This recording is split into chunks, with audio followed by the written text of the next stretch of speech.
महापालिकेच्या इतिहासात पहिल्यांदाच विरोधी पक्षनेतेपद एका महिलेकडे असणार आहे। किशोरी पेडणेकर या मुंबईच्या पहिल्या महिला विरोधी पक्षनेतेपदी विराजमान होत आहेत। विरोधी पक्षनेतेपदाची पद्धत ही 2000 सालापासून पालिकेमध्ये सुरू झाली आहे। तेव्हापासून केवळ पुरुषच हे पद भूषवत होते, तर महापौर नंतर लगेच विरोधी पक्षनेते हाही योगायोग पहिल्यांदाच पाहायला मिळतोय। किशोरी पेडणेकर ज्या मुंबईच्या महिला महापौर राहिलेल्या आहेत आणि या वेळेला त्या विरोधी पक्षनेते पदावर विराजमान होणार आहेत आणि मुंबईला पहिल्यांदाच 2000 सालापासून तसं ही पद्धत सुरू झाली आहे विरोधी पक्षनेते पद देण्याची आणि मुंबई महापालिकेमध्ये किशोरी पेडणेकर या पहिल्या महिला विरोधी पक्षनेते असणार आहेत।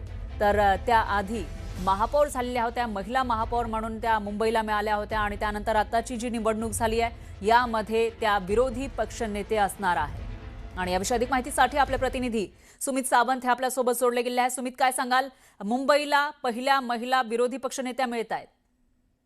मुंबईला पहिल्या महिला विरोधी पक्षनेत्या मिळालेले आहेत कारण 2000 साला सुरुवात आहे तेव्हापासून। बरोबर आहे, तुमचा आवाज येत नाहीये सुमित, तुमच्याकडे पुन्हा एकदा कनेक्ट करण्याचा प्रयत्न करूयात। धन्यवाद तुम्ही दिलेल्या या सविस्तर माहितीसाठी।